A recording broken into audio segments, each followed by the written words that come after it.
Hello दोस्तों, sociology classes में आप सबका स्वागत है। आज हम डिस्कस करने वाले हैं टाइप्स ऑफ सिटीज के बारे में। हम अर्बन सोशियोलॉजी स्टडी करते वक्त अर्बन एरियाज के बारे में स्टडी करते हैं। अर्बन एरियाज यानी कि जो हमारे सिटीज होते हैं, सिटी, एग्लोमरेशंस, ये सारे चीज़ों को हम स्टडी करते हैं।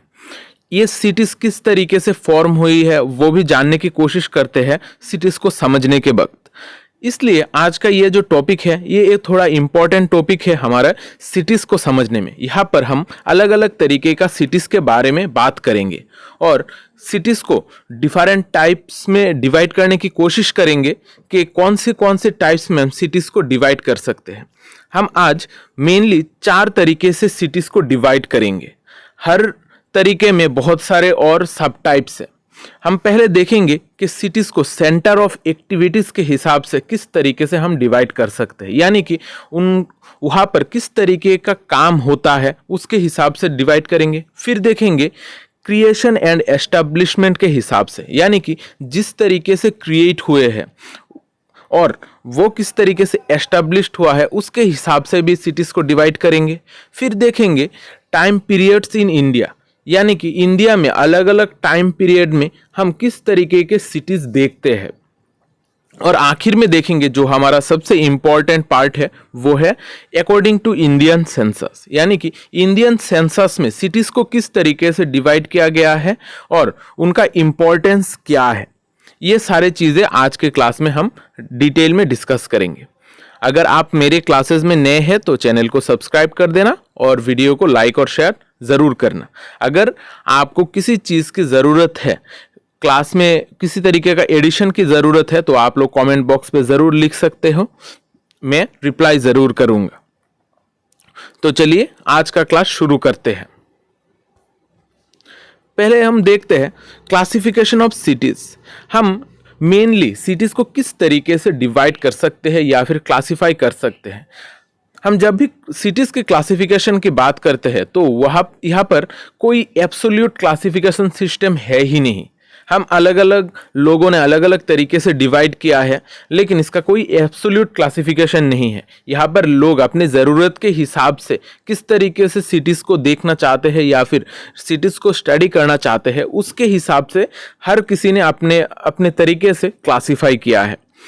यहाँ पर कोई भी एक्सक्लूसिव टाइप नहीं है। यहाँ पर सारे चीज़ों हम जब भी सिटीज़ को देखते हैं तो वहाँ पर हर किसी का अलग अलग कैरेक्टरिस्टिक्स होते हैं, यानी कि अलग अलग वैशिष्ट्य होते हैं जिसके हिसाब से हम सिटीज़ को डिफाइन करते हैं या फिर कैटेगोराइज करते हैं। और एक सिटी में बहुत सारे कैटेगरीज हो सकते हैं, एक सिटी बहुत सारे कैटेगरी में भी फिट हो सकता है, यानी कि हम एक सिटीज़ को बहुत सारे टाइप्स में देख सकते हैं। पहले हम देखते हैं गिस्ट और हर्बर्ट ने सिटीज़ को किस तरीके से डिफाइन किया है, यानी कि उनका किस तरीके का सिटीज़ का क्लासिफिकेशन है। उन्होंने मेनली सेंटर के बेसिस की, यानी कि वहाँ पर किस तरीके का एक्टिविटीज़ होते हैं, इनकी बेसिस पे उन्होंने क्लासिफिकेशन करने की कोशिश की थी। उन्होंने मेनली 6 टाइप्स ऑफ क्लासिफिकेशन किया है। पहला है प्रोडक्शन सेंटर, दूसरा है centre of trade and commerce, फिर कैपिटल्स एंड एडमिनिस्ट्रेटिव सेंटर्स, फिर आता है health and recreation centres, religious and cultural centres और डाइवर्सिफाइड सिटी। ये सारे चीज़ें आज अब हम डिटेल में देखते हैं। यहाँ पर मैंने क्लास में आप लोगों के लिए थोड़ा बहुत ज़्यादा ही नोट अटैच करके रखा है ताकि आप लोगों को चीज़ें अच्छी तरीके से समझ में आए। आप लोग जब भी एग्ज़ाम में लिखोगे तो इसको थोड़ा बहुत छोटा करके अपने मार्क के बेसिस पे चीज़ों को डिस्क्राइब कर देना। मैंने नोट्स थोड़े बड़े बड़े रखे हैं ताकि आप लोगों को एग्जाम्पल अच्छी तरीके से समझ में आए और आप लोग अच्छी तरीके से इसको एग्ज़ाम में लिख सको। आज का क्लास मेनली इग्नो के स्टूडेंट्स के लिए ही है, क्योंकि ये जो सारे मटेरियल्स है इग्नो से लिए गए हैं और ये इग्नो स्पेसिफिक कंटेंट है। तो देखते हैं प्रोडक्शन सेंटर्स क्या है।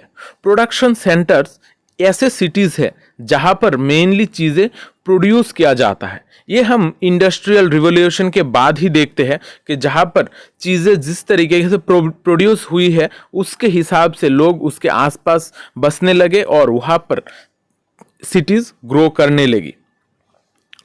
यहाँ पर हम इंडिया में देखते हैं मुंबई, चेन्नई, अलीगढ़, ग्वालियर, मुरादाबाद, ये सारे सिटीज़ हमारे प्रोडक्शन सेंटर्स है, क्योंकि यहाँ पर कुछ ना कुछ चीज़ें प्रोड्यूस हो रही है, जिसके वजह से वर्कर्स यहाँ पर रहने आ रहे हैं और इसके इर्द गिर्द ही सिटीज़ बन रही है।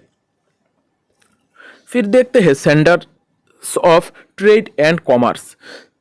अब यहाँ पर प्रोडक्शन सेंटर और centre of trade and commerce में क्या डिफरेंस है, ये हमें पहले समझना होगा।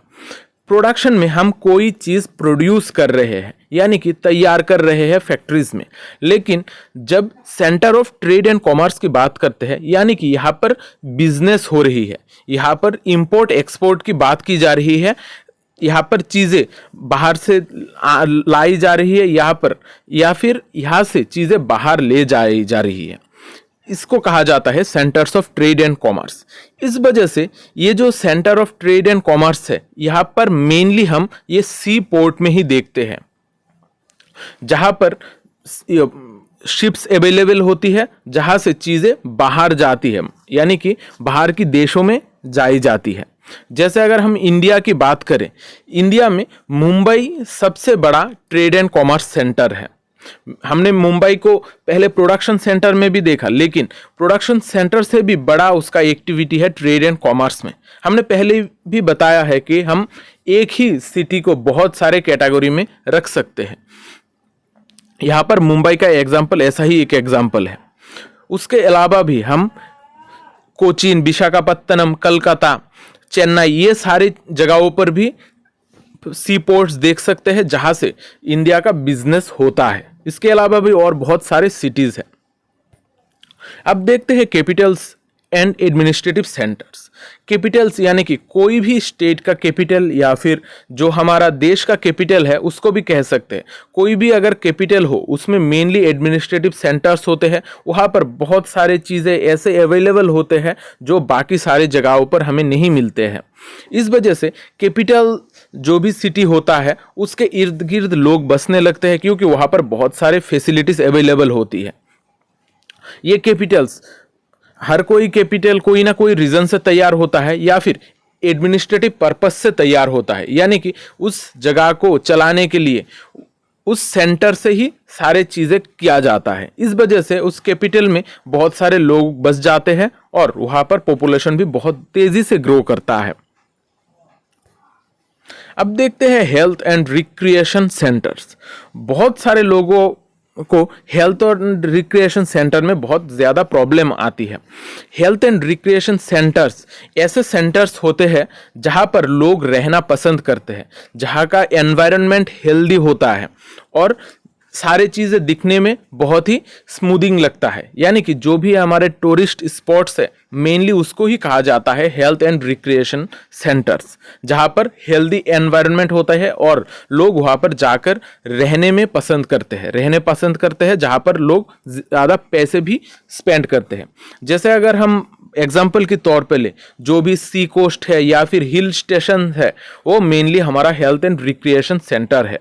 जैसे गोवा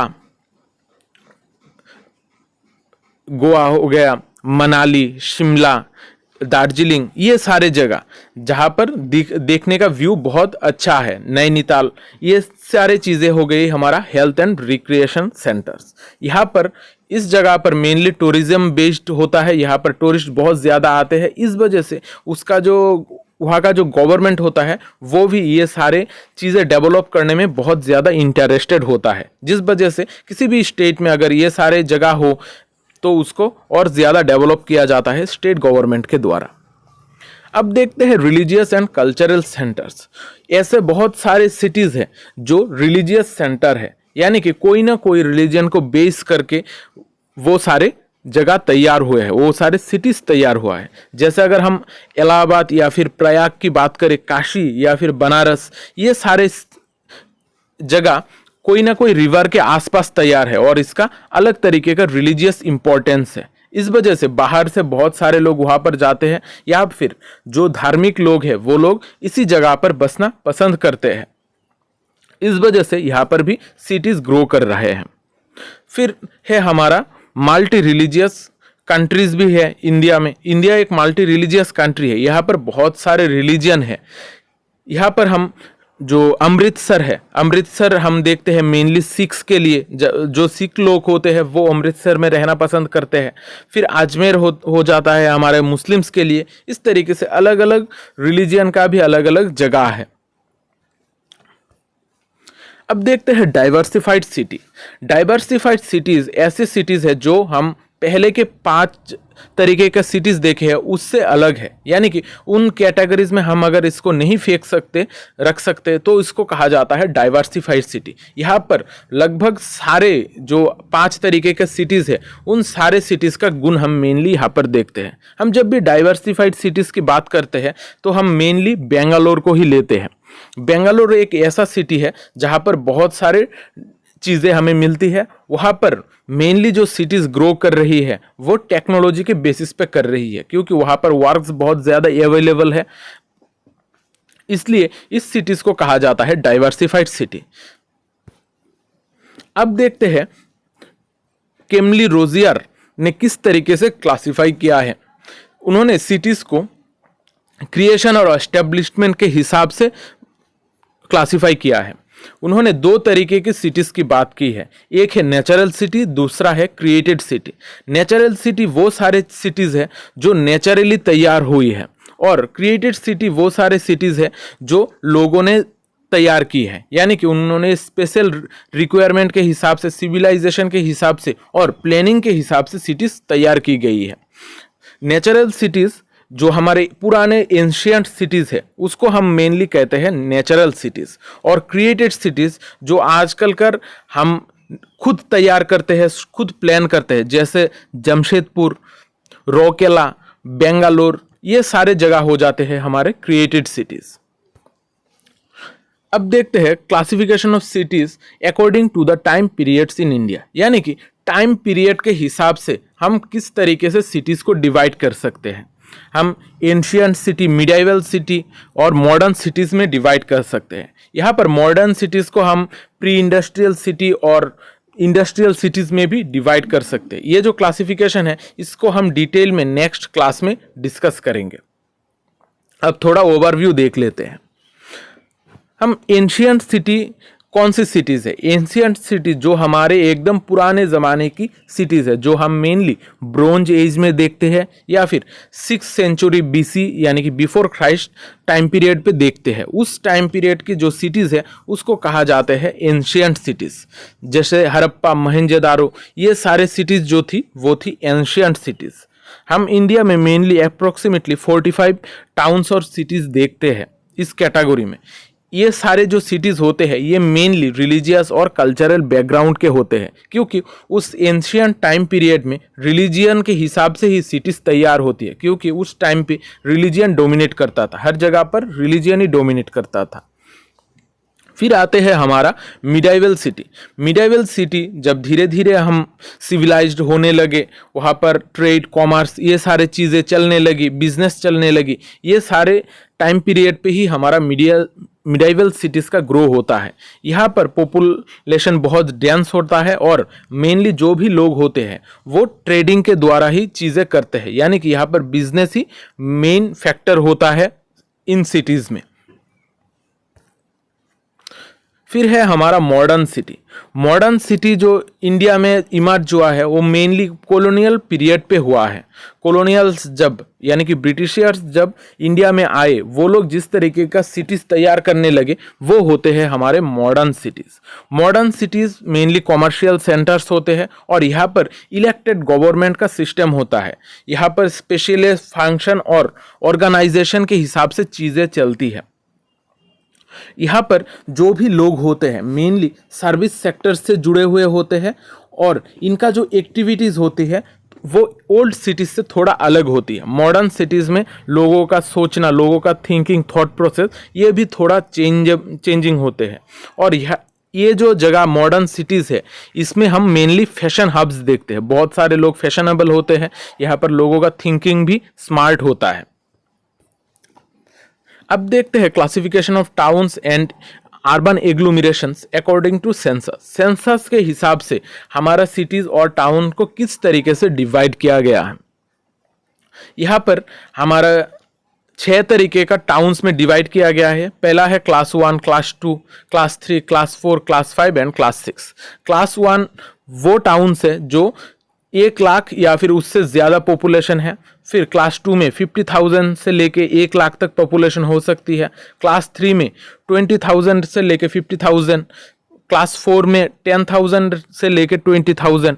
क्लास 5 में 5,000 से लेके 10,000 और क्लास 6 में 5,000 से कम। ये सारे कैटेगरीज होते हैं कोई ना कोई टाउन्स तैयार होने में। अब ये जो क्लास 1 टाउन्स है, ये जो क्लास 1 टाउन्स है, इनको ही हम कहते हैं मेनली सिटीज। फिर जो क्लास 2 और क्लास 3 टाइप के टाउन्स है, उनको कहते हैं हम मीडियम साइज टाउन। और क्लास 4, 5 और 6 जो टाउन्स है, उसको हम कहते हैं स्मॉल टाउन्स। अगर कोई भी जगह के पॉपुलेशन, कोई भी सिटी का पॉपुलेशन 1 to 5 मिलियन होता है तो उसको कहा जाता है मेट्रोपॉलिटन सिटी। 1 मिलियन यानी कि 10 लाख, 10 लाख से 50 लाख तक अगर किसी जगह का, किसी सिटी का पॉपुलेशन होता है तो उसको कहा जाता है मेट्रोपॉलिटन सिटी। और उसके बाद हमको और एक इम्पॉर्टेंट कॉन्सेप्ट याद रखना होगा, जो है हमारा अर्बन एग्लोमरेशन। अर्बन एग्लोमरेशन एक ऐसी जगह है जो बहुत सारे सिटीज से तैयार होते हैं। ये मेनली हमारा कोई भी एक सेंट्रल सिटी होता है, इसके आसपास की जगहें मिलकर अर्बन एग्लोमरेशन तैयार होता है। जैसे हम दिल्ली की बात करें, अगर दिल्ली के आसपास गाजियाबाद, फरीदाबाद, ये सारे सिटीज भी है, वो सारे जगह एक साथ एकजुट होकर अर्बन एग्लोमरेशन क्रिएट करते हैं। सेंसस के हिसाब से अर्बन एग्लोमरेशन का डेफिनेशन क्या है? ये एक ऐसा टाउन है जो अर्बन आउटग्रोथ को लेके तैयार होता है। अर्बन आउटग्रोथ यानी कि जो मेन सिटी है उससे बाहर जो सिटीज तैयार होते हैं उसको कहते हैं अर्बन आउटग्रोथ। फिर ये जो अर्बन एग्लोमरेशन है, ये 2 या फिर सिमिलर टाउन्स मिलकर भी तैयार हो सकते हैं। यहाँ पर एक सिटी और उसके बाद और सिटी या फिर टाउन और उसके आउटग्रोथ, ये सारे चीज़ें मिलकर भी तैयार हो सकती। मेनली अर्बन एग्लोमरेशन एक बहुत बड़ा एरिया है जहाँ पर पूरा जो जगह है वो एक सेंटर के आसपास घूमती है। आशा करता हूँ आज का ये जो टाइप्स ऑफ सिटीज़ का क्लास है ये आप लोगों को अच्छा लगा है। यहाँ पर मैंने कोशिश की है कि आप लोगों को अच्छी तरीके से चीज़ें डिटेल में समझाई जाए। ये इग्नो के एग्ज़ाम के पर्पस से बहुत इंपॉर्टेंट है, क्योंकि यहाँ से एक ना एक क्वेश्चन होता है और हम जब भी सिटीज़ को स्टडी करते हैं तो ये सारी चीज़ें हमें जाननी होती है, क्योंकि अलग अलग तरीके का सिटीज़ के बारे में अगर हम जानें तभी हम क्लियरली क्वेश्चन का आंसर दे सकते हैं। तो आज का क्लास यहाँ पर ही ख़त्म करते हैं। अगर क्लास अच्छा लगा है तो चैनल को सब्सक्राइब कर देना और वीडियो को लाइक और शेयर ज़रूर करना, क्योंकि शेयरिंग इज़ केयरिंग। और कमेंट बॉक्स पे ज़रूर लिखना कि आपको क्लास अच्छा लगा कि बुरा लगा। तो मिलते हैं अगले क्लास में, तब तक अच्छे रहिए, स्वस्थ रहिए और लोगों में प्यार बांटते रहिए। जय हिंद।